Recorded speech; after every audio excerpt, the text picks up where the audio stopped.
내일이 내란 우두머리 윤석열 구형하는 날입니다. 국민들은 지켜보고 있습니다.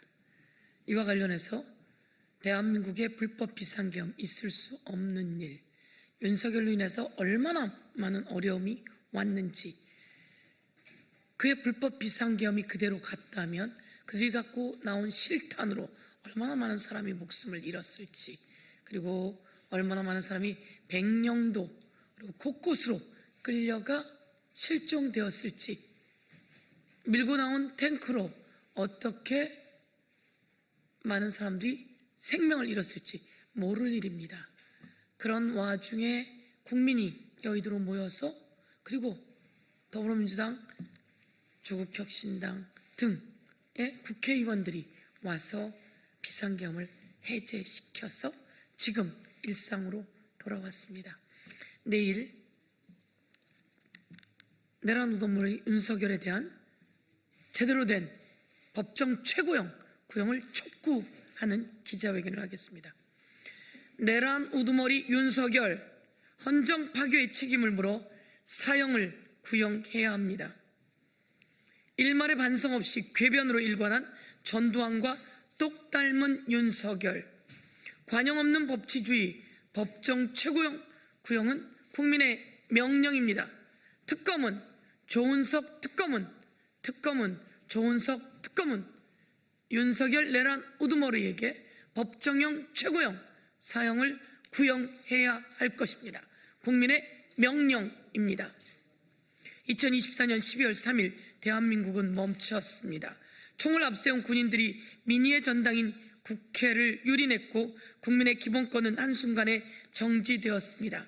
헌법을 수호해야 할 대통령이 국가의 존립을 위태롭게 하고 헌정 질서를 폭력으로 파괴하려 한 명백한 내란입니다. 대한민국 형법이 정한 가장 무거운 제목으로 내란 우두머리 윤석열에 대한 엄중한 법적 심판과 법정 최고형인 사형을 구형해야 합니다. 강력히 촉구합니다. 형법 87조 제1호, 형법 87조 제1호 내란 우두머리의 혐의는 명백합니다. 대한민국 형법 제87조는 국토를 참전하거나 국헌을 문란할 목적으로 폭동한 자를 내란죄로 처벌하도록 규정하고 있습니다. 특히 그 우두머리에 대해서는 오직 사형, 무기징역 또는 무기금고만을 규정하고 있습니다. 불법적이고 위헌적인 비상계엄을 단독으로 결정하고 군을 동원해 국회를 봉쇄한 윤석열은 이 법조항이 가리키는 전형적인 내란 우두머리입니다. 헌정 질서를 유린한 반국가적 범죄, 헌법 제77조에 따라 비상계엄은 전시, 사변 또는 이에 준하는 국가 비상사태의 적과 교전 상태이거나 사회질서가 극도로 교란되어 행정사법 기능 수행이 현저히 곤란할 때, 즉 오직 국가의 존립이 위태로운 국한의 상황에서만 행사되어야 합니다. 그러나 윤석열의 비상계엄은 오로지 본인과 가족의 죄를 숨기고 국회 입법권을 무력하기 위한 사적 욕망에서 비롯되었습니다.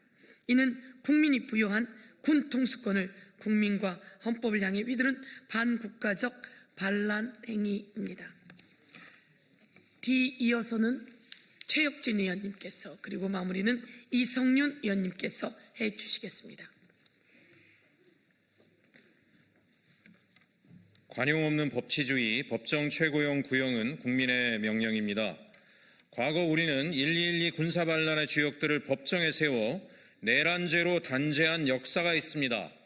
역사는 반복되어서는 안 됩니다. 내란의 수괴에게 관용을 베푸는 것은 미래의 또 다른 반란군들에게 길을 열어주는 것과 다름없습니다. 검찰과 사법부는 오직 법 원칙에 따라 내란을 주도하고 지휘한 윤석열에게 법이 허용하는 최고형을 구형하고 선고해야 마땅합니다. 30년 전 검찰은 내란 우두머리 등 혐의로 기소된 전두환에게 사형을, 내란 중요 임무 종사 등 혐의로 기소된 노태우에게 무기징역을 각각 구형한 바 있습니다.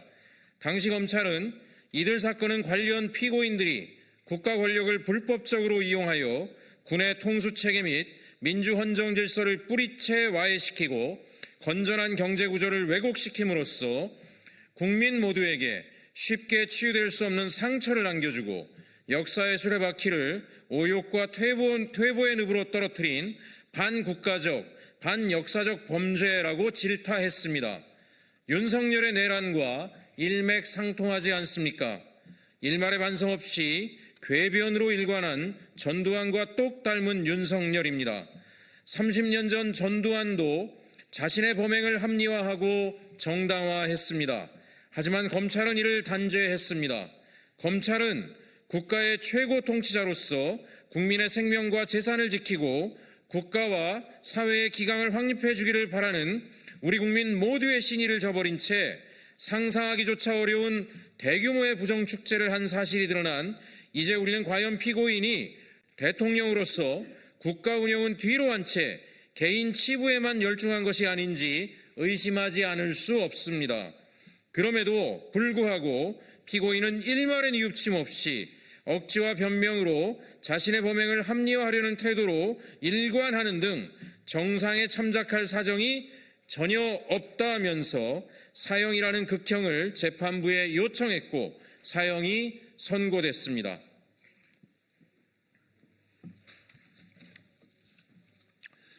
윤석열 역시 전두환과 마찬가지로 일말의 니춤도 보이지 않고 있습니다. 내란을 일으킨 직후 지난해 1월에도 신년 메시지를 통해서 이 나라를 지키기 위해 끝까지 싸우겠다고 국민을 분열시킨 데 이어서 올해도 옥중 신년 메시지를 통해서 상처를 입어도 쓰러지지 않고 다시 거침없이 달리는 적통마처럼 진정한 용기와 담대함으로 다시 일어서 자유와 주권회복 그리고 번영을 위해 나아가자고 그구들을 선동했습니다. 내란을 부정했던 1996년의 전두환과 똑 닮았습니다. 30년 전과 마찬가지로 정상 참작할 이유는 전혀 없습니다. 존경하는 국민 여러분, 민주주의의 근간을 흔드는 자에게 법의 준엄함을 보여주는 것이 진정한 법치주의입니다. 특검은 내란 우두머리 윤석열에게 법정 최고형 사형을 구형함으로써 헌법을 유린한 자에게는 가장 무거운 책임을 물어야 함을 보여주시기 바랍니다. 내란 선배 전두환에게 사형 구형과 사형 선고를, 내란 후배 윤석열에게 사형 구형과 사형 선고를 국민들은 요구하고 있습니다. 2026년 1월 8일 국회 법사위원 더불어민주당 서영교, 전현희, 김용민, 장경태, 김기표, 이성윤, 박지원, 조국혁신당 박은정, 무소속 최혁진 이상입니다.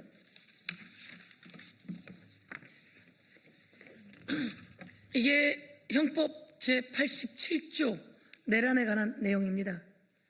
지금 말씀하셨듯이 전두환 사형 구형했습니다.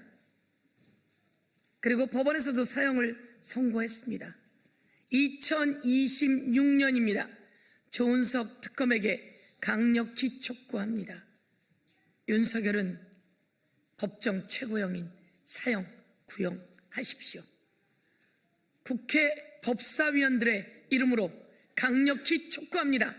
윤석열에게 법정 최고형, 내란 우두머리 법정 최고형 사형을 구형하십시오. 그리고 법원도 사형을 선고해야 합니다. 그래야 또다시 이런 일이 재발되지 않습니다. 저희 서영교, 최혁진, 이성윤 의원님과 그리고 다른 법사위원님들, 국민의힘을 제외한 법사위원님들이 함께했다는 말씀드리면서 내란죄 안에서 사면을 금지하고 내란죄 안에서 연금도 금지하는 법안이 올라와 있습니다. 이와 관련해서 빠른 통과시켜내겠다고 말씀드리겠습니다. 오늘 기자회견을 마치겠습니다. 이상입니다.